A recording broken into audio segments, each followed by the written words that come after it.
Dans cette vidéo, on va voir comment résoudre des équations à l'aide de calcul de logarithmes. Prenons une équation simple pour commencer.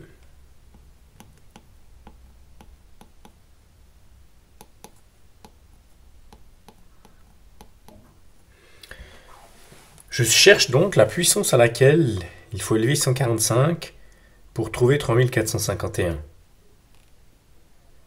Et cette question a créé en fait des nouvelles fonctions. Pour répondre à cette question, on a besoin de fonctions. Ces fonctions qui sont des fonctions logarithmes.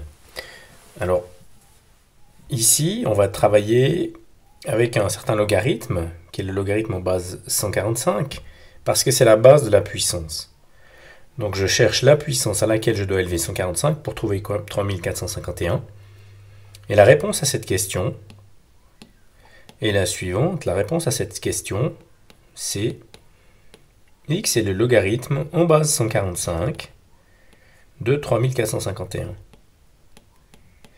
Et si j'ai une machine qui calcule directement ce logarithme, eh bien, je peux le calculer à l'aide de cette machine. Et si j'ai une machine qui sait calculer que des logarithmes décimaux ou des logarithmes naturels, j'utilise ces fonctions. Alors, le résultat va donc être égal à ceci. Va être égal à log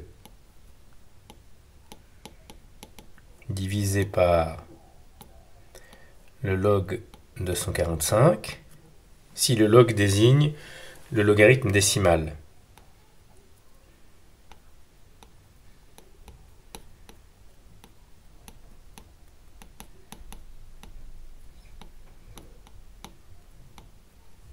C'est le log en base 10. Et j'aurais pu calculer aussi à l'aide du logarithme naturel, notez ln. Et avec la calculette, je dois faire un rapport, c'est-à-dire une division, entre le résultat de ln 3451 et le résultat de ln 145, comme j'ai fait avec le logarithme décimal. Et puis ln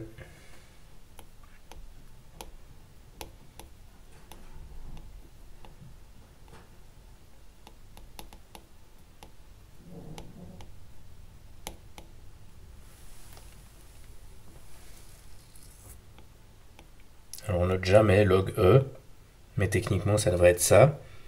Et puis e est un nombre qui vaut environ ceci, etc. Donc la solution de cette équation, c'est une solution unique qui se calcule comme ceci, et dont on peut obtenir le code décimal avec n'importe quelle calculette. Compliquons un peu l'équation en ajoutant des étapes.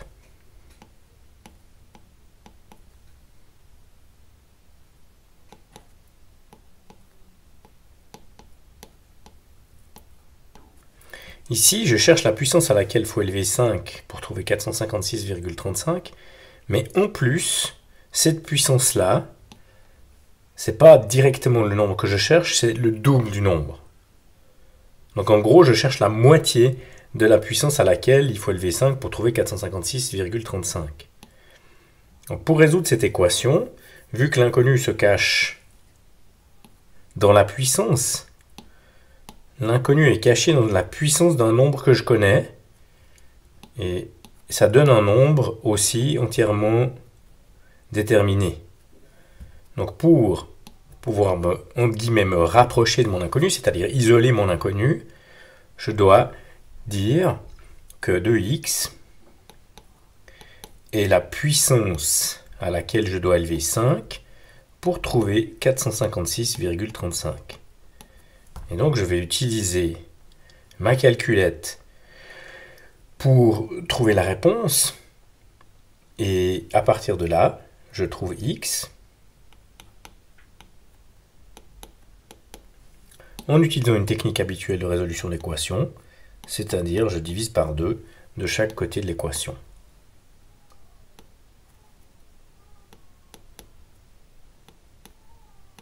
Donc si je fais la moitié de la puissance à laquelle je dois élever 5 pour trouver 456,35, c'est-à-dire le logarithme en base 5 de 456,35, je trouve la solution de mon équation, qui de nouveau est une solution unique.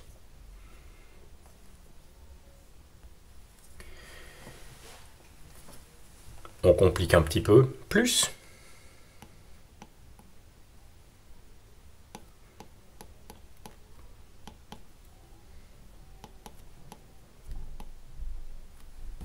Cette fois-ci, l'inconnu est caché dans une puissance et le résultat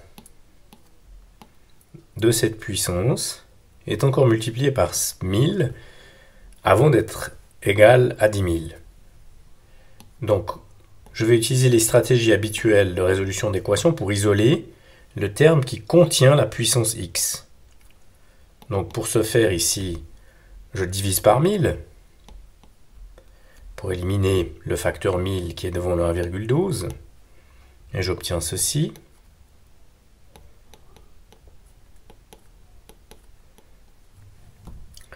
Et puis maintenant, j'ai une question. Quelle est la puissance à laquelle je dois élever 1,12 pour trouver 10? La réponse passe par les logarithmes.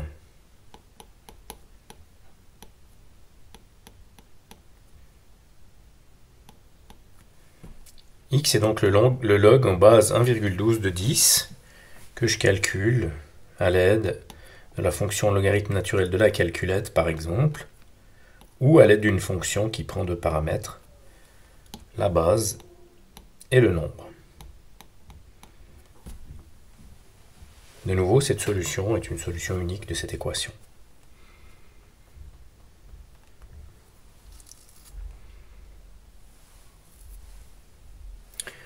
L'équation suivante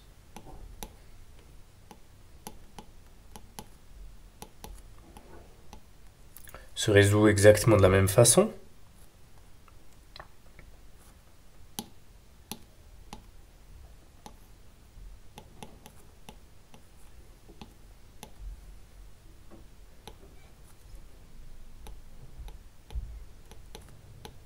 « 800 divisé par 20, ça fait 40. Et maintenant, je cherche la puissance à laquelle je dois élever 5 pour trouver 40. Ça va me donner 3x.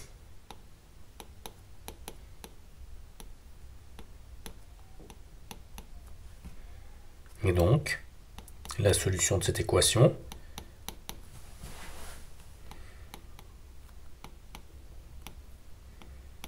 qui se calcule, si on veut en code décimal, à l'aide d'une calculette standard. 1/3 de log 5, log en base 5 de 40 se calcule avec n'importe quel ordinateur, téléphone ou calculette scientifique.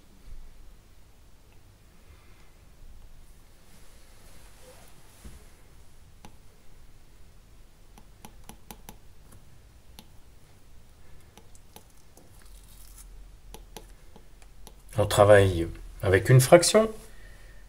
J'identifie le terme qui contient la puissance dans laquelle se trouve l'inconnu, et j'isole ce terme comme si c'était une lettre.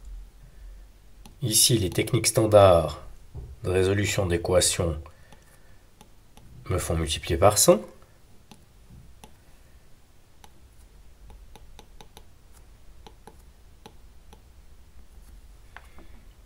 Et puis, je cherche la puissance à laquelle il faut élever E pour trouver 2000. Et ça, c'est donné par la fonction logarithme naturel directement.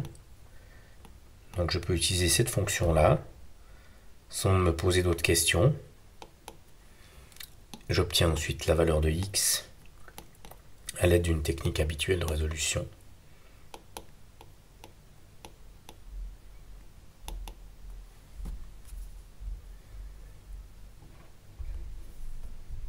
Une dernière équation.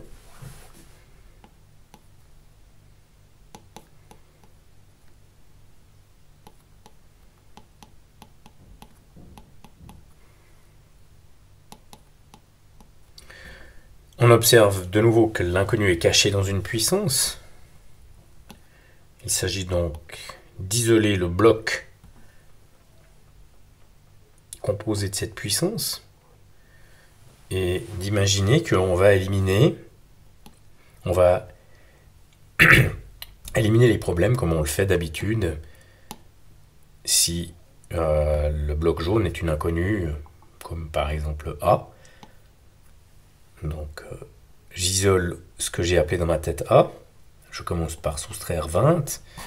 Vu que la multiplication qui est ici prime sur l'addition, eh bien c'est celle-là qu'on doit faire en premier. Donc je peux enlever 20 avant, je dois enlever 20 avant de diviser par 100.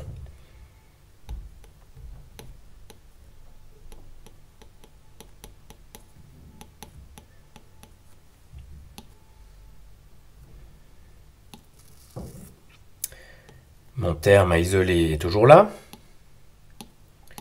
J'utilise la division maintenant.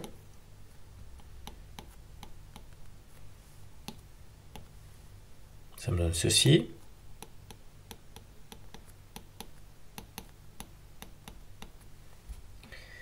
Et pour sortir la puissance de l'endroit où elle se trouve, j'utilise le logarithme correspondant. Je sais que le logarithme correspondant c'est ln. Et donc j'ai ça.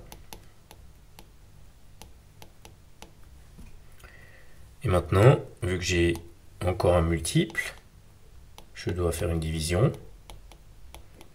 Je divise par moins 0,5, ce qui me donne ici x.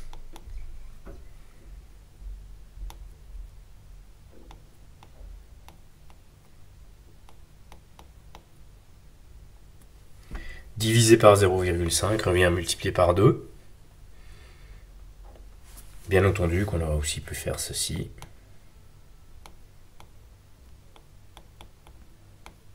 À la calculette.